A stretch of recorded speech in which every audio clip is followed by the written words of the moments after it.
Hi guys, this is CJ. Welcome to my YouTube channel and subscribe to my YouTube channel so that you get to watch all our videos.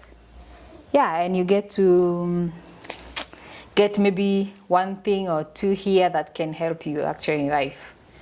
So today, I want us to talk about my experience and what I learned through my experience through marriage, and the things that I actually learned and they helped me today, that in a way I can come here and talk to you so that the young people will not make the same mistakes that sometimes I feel like, yeah, I did and I should have actually done better, but I didn't know better. So yeah, so the first thing I want to talk about the people who are looking into marriage. Yeah, and they're dating from different culture, different background, yeah, religion, and all religion and culture. Let's just talk about that today. Things to look out for. One, it's good to know the family that you're getting into. When I say that, I'm talking about your mother-in-law, your father-in-law, your sisters-in-law, your brothers-in-law, like everyone in that family. I don't mean like you go deep to know everyone, but just the people that are close to your husband. And you going to learn who they are and see like how they live and how they were raised. That will give you a good insight on like if you are able to cope with that. Also, if you're getting married to a different culture, I am a Kikuyu, pure Kikuyu. Yeah, so if you're a Kikuyu like me and you're getting married, let's say to a Kisi, Kamba, Karenjin, whoever they are, try and learn about their culture. Things to learn about their culture, they will help you. When you get there, you not be like lost. And you will know what you're facing, what you will come to face. And know that, like, see, like, if you will be able to face those things, yeah? So, first, for me, because he came from West Africa, from Guinea, I didn't do my background check, which is very important. My parents did not. And also, this is also to those parents, when you're giving your daughter away or your son away to get married to someone, it's good to try and know who they are. Are they Christian? Are they Muslim? Are they whatever? Do they believe in God? So that when you have kids, there will be no, the kids will not be like divided, you know? And for me, I felt that my kids going to the mosque, by that time, because I was not a Muslim yet, I was seeing it like, no, it's a bad thing. I wanted them to be Christian. And every time I'll bring it up, it will be like a problem. So what I did for the peace of the house, I accepted for them to be going to the mosque, of which led me also to join the Muslim community. And there are things that when my husband did not talk to me about, that's why I'm talking to you about this, trying to tell you that you should try and know your in-laws where you're getting married. Go and visit them. Even if you have to stay like even a day or two. and go there often. You come to discover a lot of things, and also talk to the neighbors. Neighbors know a lot. So there are things that I came to discover later on, that actually my father-in-law was the first person to bring Islam religion in their home. So that means the grandfather, the grandmother, the great, they were not religious. They were worshipping their own gods. Yeah, they had their own gods. And there is this one scenario, like, let me say, that I had. This was after years and years of my marriage.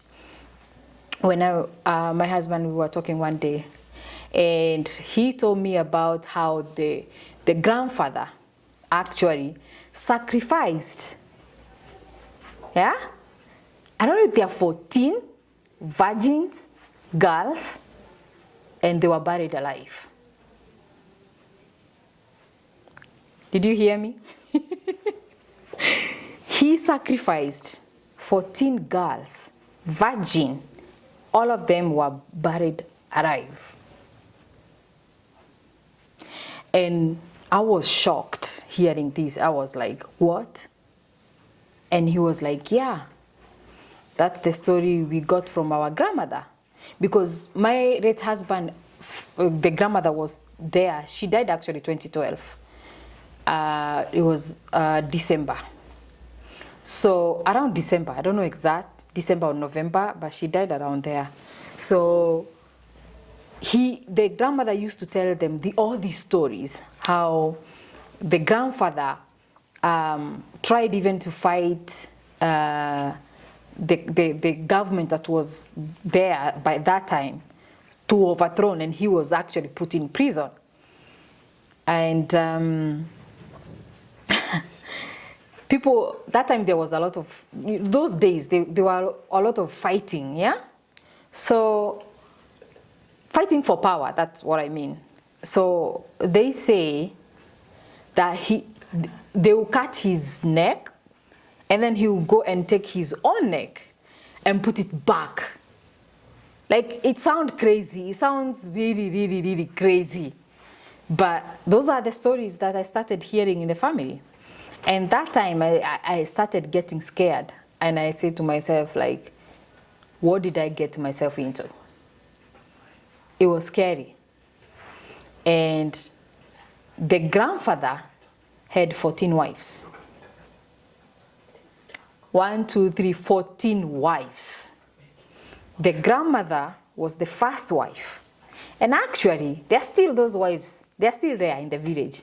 Some of them, they're still there. Some have died, yeah, but there are some who are still there remaining. And they tell these stories of how he lived his life, yeah. The people were afraid of him. People feared him. And he could take your wife.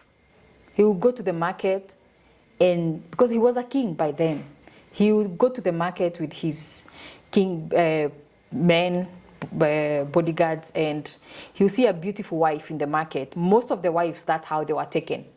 You see a beautiful wife and just say, "You're my wife from now on." And there is nothing you can do. He will take you. That's how powerful he was. That's how he got his women. One of the women escaped, the last one. And because she was actually had a fiancé, and then he took her from the fiancé by force. And she got pregnant with now the grandfather. She ran away when she was pregnant. And she got a boy, a son. But he ran away. She ran away and went back to the fiancé, and they ran away from the area. They went hiding. They ran away, into hiding.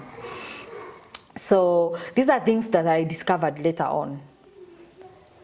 But I'm not saying this that I regret. It's just that I wish I did more digging. Yeah? I wish my parents had that chance or knowledge to do more digging to know where I'm getting married. Even like, again, this also applies to the boys. If my son wants to get married,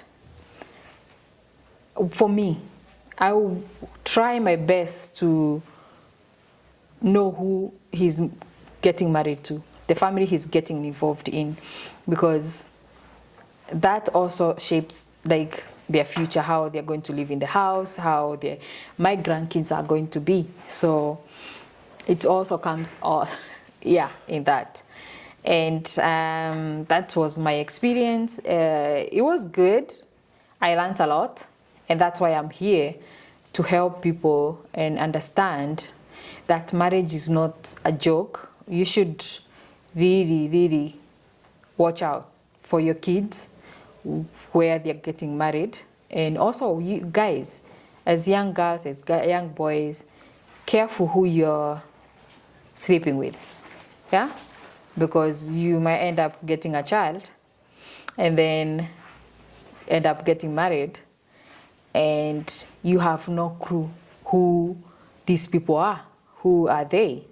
Like, for example, if you get to a girl and you love her and you want to get married to her, and you find out like the family they have this, they're financially stable, they have been for a very long time. It's good to try and find out like how did they get that rich? Yeah? How? And that will help you. Really, it's going to really help you if you try to find out that.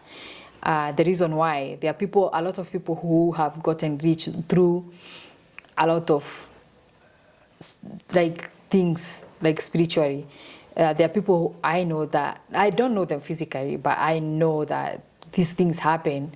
They sacrifice their own firstborn or secondborn or thirdborn or whatever just to be rich. So you get to that family and you get a child.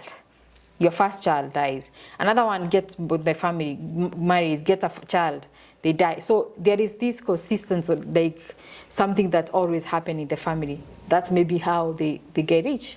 And you don't want to be in that situation. So it's always good to do your background check. I was shocked actually when I went to Guinea and I discovered that Guinea people usually do background check. They do. Before you get married to their daughter, to their son, the family know each other. And the mother of the girl actually allows the girl to go to the family so that, and spend even a week there, cooking, cleaning, and understanding them and their culture. Yeah? Which is very good. That one, kudos. I support them in that. So it's always good. What I'm trying to say is that check. Always check, like who you're getting married to. When it comes to religion, there are things that is Muslim community and Christian community, they don't go together, no matter how you try.